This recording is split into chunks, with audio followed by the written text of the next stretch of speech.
FX have been contacting me about doing a set visit for Snowfall, and then like all of I was so excited to because I'm in New York, so I was so excited to go to LA to do that, and it's just everything is wild. So I want to know from your perspective as an actor, how what emotions were you going through when you found out like it was going to impact production, and just what was the feelings on set when you learned that how much of the season you already done and you'd have to like essentially like stop and then start over at some point of undetermined time. Yeah. Well, I want to say we were in the fourth episode when the pandemic first hit. And Mhm. when it first hit, they're thinking, okay, it's going to take 2 weeks and then we come back. Yeah, yeah. So at the beginning, um, I went to Atlanta because I'm like, I think it's going to be a little longer than 2 weeks. And they're like, no, Mhm. it's only 2 weeks, don't go too far or whatever. So, lo and behold, it became, months. So at that moment, like, it was cool to have a break. I was back home in Atlanta. I was able to purchase a home. And I was chilling. And after a while, I was like, okay, I'm ready to get back in the groove of things. I'm ready to perform, Mhm. especially because we weren't able to finish yet. So it was just like an unfinished thing within me. Like, no, I need to finish this season because it's getting so good. So I kind of began getting more anxious to finish the season. And once we were able to pick things back up, they had a set rules. We had so many Zoom meetings on like set protocols and COVID protocols and things like that. So it was really interesting. But the whole time I was just like, okay, when are we getting back on set? I'm so excited because they were sending us scripts. And I was like, yo, like this is crazy. So Yeah. I was honestly just super excited to get back to work. You also had a major project to drop during the early months of the pandemic, the all day and a night on Netflix. So, how did it feel to release that film at a time where racial injustice was being highlighted across the globe, really? And this film kind of speaks to a lot of the systemic issues that we're going through now, we're going through then, but the divine timing, I guess, of that film coming out when all the protests were happening. Honestly, at that moment, I was like, wow, this is such a perfect time because that we filmed that movie 2 years ago in Mm-hmm. 2018. Well, at the time, it was 2 years ago. And I thought that movie was going to drop in 2019. But the fact that it dropped when it did, I was like, okay, this is perfect timing because one, more people were home to view the film. And Yeah. two, I feel like during the times of the protests and things like that, it was important for people to yes know what was going on, but also have an escape to clear their minds because we can get political all day, but you still need an escape to just relax. You Yeah. still got to take a deep breath in and just relax and just chill. So I think it was a great time to have somewhat entertainment during that time. I think it was just perfect because it was Netflix. And I was like, before when I was filming the movie, I was like, man, it's not gonna be in theaters. But everything just worked Yeah. out the Yeah. way it was supposed to. So it was amazing.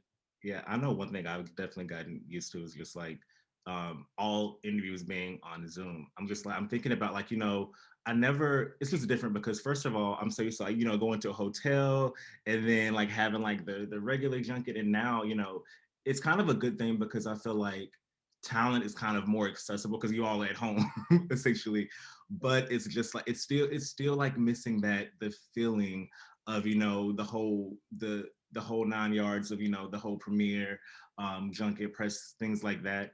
But I think that I'm just interested to see how it moves forward because even when even if we say like okay it's going to go back to normal sometime this year, like it's still going to look different like and as we're seeing all of these films, like you were thinking about the film being in theaters and now it's automatically going to be on streaming. Then we have all these films that were supposed to be in theaters like Judas and the Black Messiah that just came out, and yeah, it's so good, so good. It's definitely one of my favorite films of the year, and I need Daniel Kaluuya to win the Oscar for that movie. But you're thinking about all these films, even to some that are coming later this year. And Warner Bros. Is releasing all of their films on HBO Max essentially for like I think it's like a month that it's going to be on HBO Max.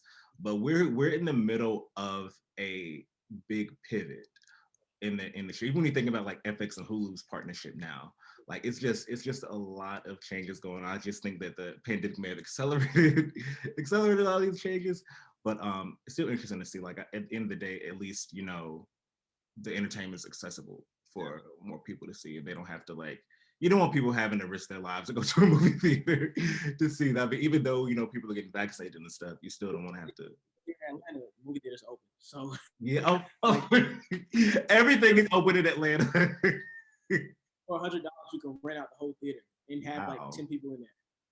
I think that's cool. That is cool. It's just interesting for me because I'm from North Carolina, so I'm from somewhere where there's a lot of relaxed restrictions. But in New York, things have been so like locked down. Like we just had indoor dining open back up at 25%. Like last week, like yeah, because it was for Valentine's Day, so like it literally just opened back up. So the fact that people are like, I mean, that is cool. You can rent out a whole movie theater though, and I mean, it still would be safe, but that then again, like you can still have the movies that are coming like HBO Max or whatever. Then you can still, if you want to go to a theater, you can, but it still gives the people who can't have the same opportunity the ability to do so. And just jumping right into Snowfall, I've seen the first 4 episodes. It's a lot going. Yeah. Oh man, Yeah. more to me.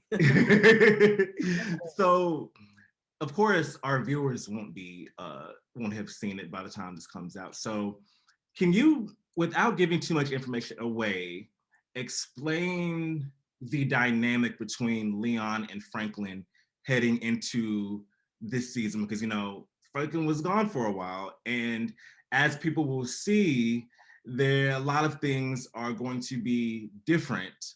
At least at the start, from what I've seen so far, different moving forward. So, can you explain the dynamic and relationship between Leon and Franklin as we're heading into this new season? Yeah, just like you said, Franklin was gone for a while, and Louis kind of had to step up in a way. And Leon didn't know how to take that because he's cool with being Franklin's right hand man and taking orders from him and doing what he needs to do for Franklin. But as far as like someone else coming up and him having to take orders from um, Aunt Louie, like Leon didn't grow up even taking orders from his own mom. So it's like, who is this trying to tell me what to do?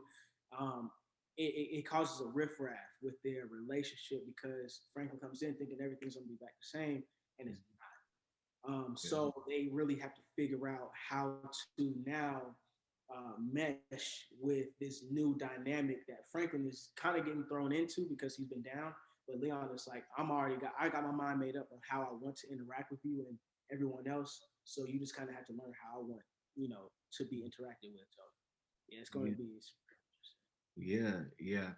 And thinking back to when Snowfall first premiered, which I guess has been about, 4-ish years ago, I feel like in general, entertainment has kind of taken this interest in the inner workings of the crack epidemic.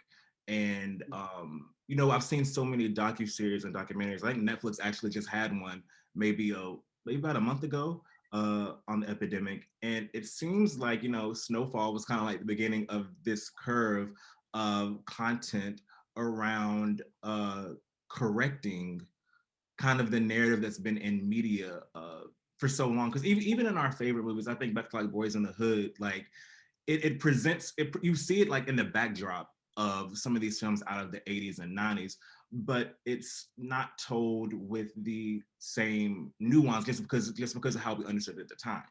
And which I think is why it was so important for this series to kind of show all of the different elements and how those tie together, which I think, the whole, even John Singer's whole premise of the series kind of set out to correct the course and how the general public kind of perceived the crack epidemic. So do you think as the series goes on, it's in its 4th season right now, how do you think its impact will go down in history as far as changing how we think about what went down in the 80s and 90s?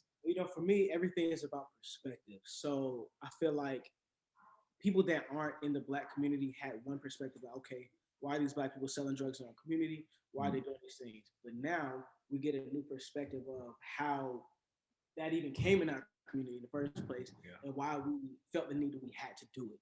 Because a lot of opportunities were stripped from us. And the fact that you have people in a desperate situation that have an opportunity to possibly get their family out of poverty or out of a certain financial situation, um, and you come down to a point of desperation, you're gonna do it. And so it's just like I think that the perspective that was portrayed on just the situation in general was kind of like one dimensional. But now that we had John Singleton come in and try to give us all this new perspective, like, hey, this is not just black people killing each other or destroying their communities. This is the reason why it happened, and let's get to the backstory of it. And I know for me, because I was born in '95, so it really informed me. Like, wow, this is interesting because I have people that are close to my family that had um, personal interactions with crack, and so it's just like when you have that, you have one perspective. You're like, man, like I wonder why that person did that, but you don't have a backstory. Your perspective isn't one dimensional, and you don't know much. You just have an opinion on something you really don't know about. And the research that I had to do for this project really broadened my perspective, not even just in this story, but just in life.